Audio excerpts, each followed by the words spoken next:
نحمده ونصلي على رسوله الكريم اما بعد فاعوذ بالله من الشيطان الرجيم بسم الله الرحمن الرحيم ما كان محمد ابا احد من رجالكم ولكن رسول الله وخاتم النبيين وكان الله بكل شيء عليما صدق الله مولانا العظيم۔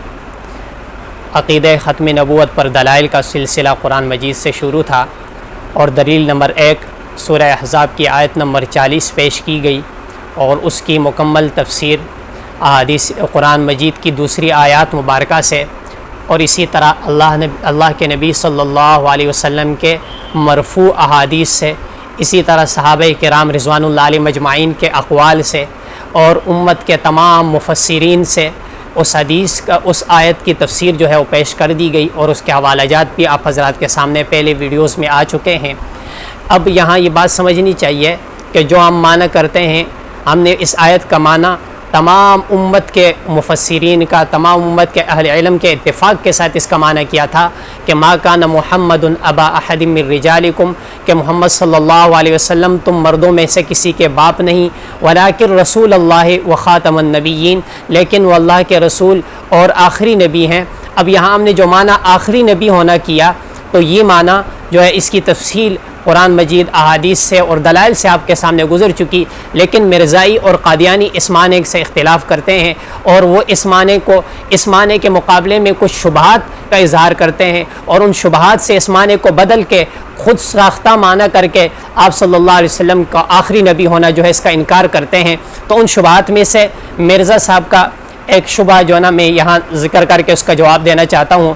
مرزا صاحب نے جو نا نبی بننے کے شوق میں حقیقت الوحی کتاب ان کی ہے، اس کے صفحہ نمبر 27 اور اسی طرح حاشیہ حقیقت الوحی صفحہ نمبر 97 میں جو نا آیت جو ہے نا خاتم النبیین جو آیت ہے، اس کے الفاظ ہیں، یعنی سورہ احزاب کی آیت نمبر 40 ہے، اس کی تحریف کرتے ہوئے اس کا معنی یہ بتایا مرزا صاحب نے کہ آپ صلی اللہ علیہ وسلم کی پیروی کمالات نبوت بخشتی ہے اور آپ کی توجہ روحانی جو ہے نبی تراش ہے۔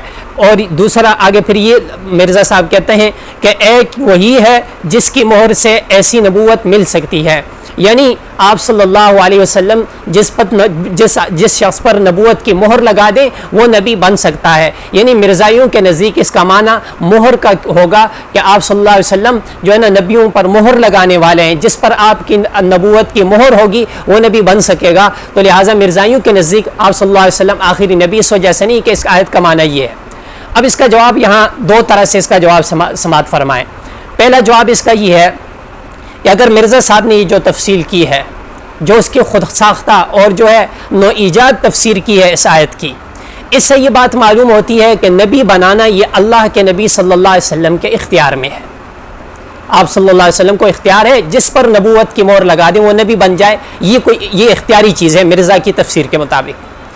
حالانکہ نبوت جو ہے یہ وہابی چیز ہے، کسبی چیز نہیں ہے۔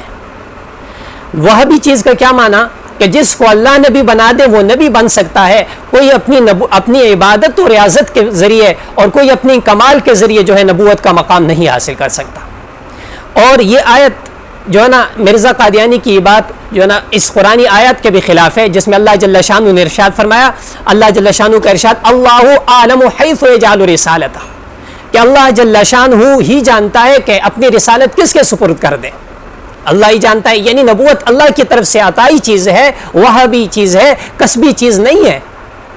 تو لہٰذا وہابی چیز جب ہوئی، کسبی چیز نہ ہوئی، تو اس طرح کہنا کہ جس پر آپ صلی اللہ علیہ وسلم نبوت کی مہر لگا دیں وہ نبی بن سکتا ہے، یہ معنی غلط ہے، اس آیت کے خلاف ہے، اللہ کے فرمان کے خلاف ہے۔ اعلیٰ سبیل تسلیم اگر مرزا صاحب کی بات کو مان لیا جائے، اگر مرزا صاحب نے جو تفسیر کی ہے اس کو صحیح بھی قرار دیا جائے، تو آپ یعنی اس کی تفسیر کہ آپ صلی اللہ علیہ وسلم کی نبوت کی مہر سے نبی جو ہے بن سکتے ہیں۔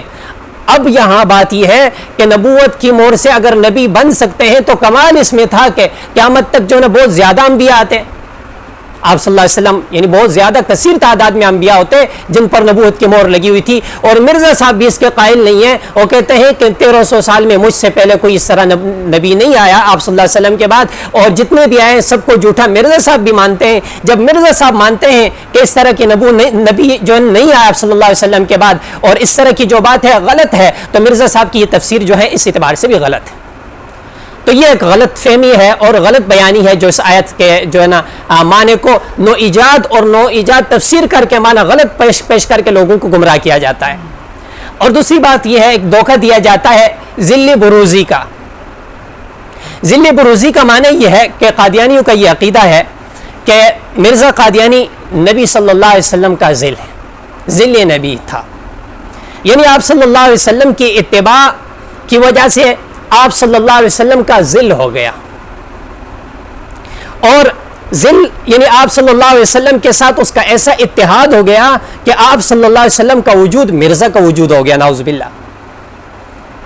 اور ان کی کتاب خطبہ الہامیہ کے صفحہ 177 پر اور روحانی خزائن جلد نمبر جو ہے 16 اور صفحہ نمبر 258 پر یہ بات موجود ہے کہ مرزا قادیانی کہتے ہیں سارا وجودی وجودہ, کہ میرا وجود نعوذ باللہ حضور صلی اللہ علیہ وسلم کا وجود ہو گیا. یعنی ان کے نزدیک یہ ہے کہ آپ صلی اللہ علیہ وسلم تو نبی ہیں, آپ کے بعد جو ہے نا آپ صلی اللہ علیہ وسلم یعنی مرزا قادیانی آپ صلی اللہ علیہ وسلم کا ذل ہے, سایہ ہے, عکس ہے. ہم حقیقی نبی نہیں مانتے بلکہ ذل سایہ مانتے ہیں. یہ من گھڑت اصطلاح بیان جو ہے نا نکال کر لوگوں کو دھوکہ دیا جاتا ہے. یہاں سب سے پہلے کچھ چیزیں جو ہے نا کچھ باتوں کو کچھ الفاظ کو جو ہے میں واضح کر دینا چاہتا ہوں, ان کو وضاحت سے سن لیں. یہاں ایک لفظ ذل کا لفظ تھا. ذل جو ہے نا سایہ کو کہتے ہیں, یعنی کوئی آدمی کہے کہ مرزا قادیانی شیطان کی تصویر یعنی ذل شیطان کا سایہ تھا. اور دوسرا لفظ ہوتا ہے بروز کا. بروز کا معنی یہ ہے کہ کسی کی جگہ کوئی اور ظاہر ہو جائے. جیسے کوئی یہ کہے کہ مرزا قادیانی جو ہے شیطان کی شکل اس نے اختیار کر لی اور وہ شیطان کی شکل میں ظاہر ہو گیا. تیسرا لفظ حلول ہے. حلول کا معنی یہ ہوتا ہے کسی کی روح دوسرے کسی میں سرایت کر جائے. جیسے کہ کہا جائے کہ مرزا قادیانی میں شیطان کی روح سرایت کر گئی. اور چوتھا لفظ جو ہے تناسخ کا ہے. تناسخ کا معنی یہ ہے کہ ایک شخص مر جائے, اس کی جگہ اس کے ہو بہو شکل جو ہے اس کی شکل والا آدمی جو ہے اس کی صورت اختیار کر لے, کوئی اور جو ہے نا آ جائے, تو اس کو کہتے ہیں تناسخ. یعنی اس کی مثال یوں ہوگی کہ مرزا جو ہے نا مرزا قادیانی شیطان کا مجسم تھا. یہ الفاظ ہیں بروزی اور ذلی وغیرہ کے الفاظ جس سے یہ دھوکہ دیتے ہیں اور اپنا باطل نظریہ ثابت کرتے ہیں.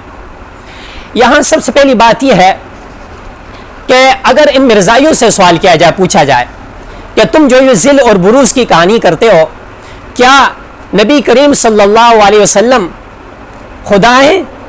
پہلا سوال کہ نبی کریم صلی اللہ علیہ وسلم خدا ہیں. دوسرا سوال کہ خلفاء حضرت عمر رضی اللہ تعالیٰ عنہ وغیرہ یہ نعوذ باللہ نبی اور رسول ہیں؟ یعنی بقول مرزا قادیانی کے کہ نبی صلی اللہ علیہ وسلم ذلی خدا ہے. اب ذلی خدا ہو کر کیا نبی صلی اللہ علیہ وسلم حقیقی خدا بن جائیں گے؟ کیا صحابہ کرام رضوان اللہ علیہ اجمعین, خلفاء حضرت عمر رضی اللہ تعالیٰ عنہ ذلی نبی اور ذلی رسول ہو کر کیا حقیقی نبی اور رسول بن جائیں گے؟ تو جواب انکار میں آئے گا کہ کبھی نہیں بن سکتے. جب یہ بات طے ہو چکی کہ ذلی اعتبار سے کوئی صحابی نبی نہیں بن سکتا, کوئی اسی طرح نبی خدا نہیں بن سکتا, تو مرزا قادیانی نے جو منگرت اصطلاحات جو ہے ایجاد کی ان اعتبار سے اپنے آپ کو ذلی کہتا ہے. اگر اس سے ذلی ثابت بھی ہو جائے تو حقیقی خدا وہی حقیقی جو ہے پیغمبر آپ صلی اللہ علیہ وسلم ہے, یہ جھوٹا دجال اور لعین ہوگا, پھر بھی یہ نبی ثابت نہیں ہو سکتا. تو یہ جو ہے دھوکہ ہے, یہ ذلی اور بروزی وغیرہ یہ مرزائیوں کی اصطلاح ہے.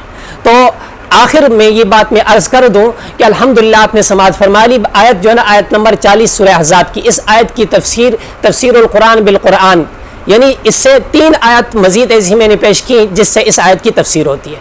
نمبر 2 آقا صلی اللہ علیہ وسلم کے احادیث مرفوعہ میں نے پیش کی کہ جن احادیث سے اس آیت کی تفسیر ہوتی ہے. نمبر 3 میں نے صحابہ کرام رضوان اللہ علیہ اجمعین کے اقوال پیش کیے کہ جن سے اس آیت کی تفسیر ہوتی ہے. نمبر 4 امت کے جو ہے مفسرین کی میں نے جو ہے آپ کے سامنے حوالہ جات رکھے کہ جنہوں نے یہاں اس آیت کی یہی تفسیر کی ہے. ان سب کے مطابق اس آیت کا معنی خاتم النبیین کا معنی آخری نبی ہونا ہے. اس کے علاوہ کوئی اور معنی اس کا نہیں ہو سکتا. اس کے علاوہ جو معنی کرے گا کوئی, وہ لغت کے بھی خلاف ہوگا, وہ عقل کے بھی خلاف ہوگا, وہ شریعت کے بھی خلاف ہوگا. اللہ تعالیٰ ہمیں عمل کرنے کی توفیق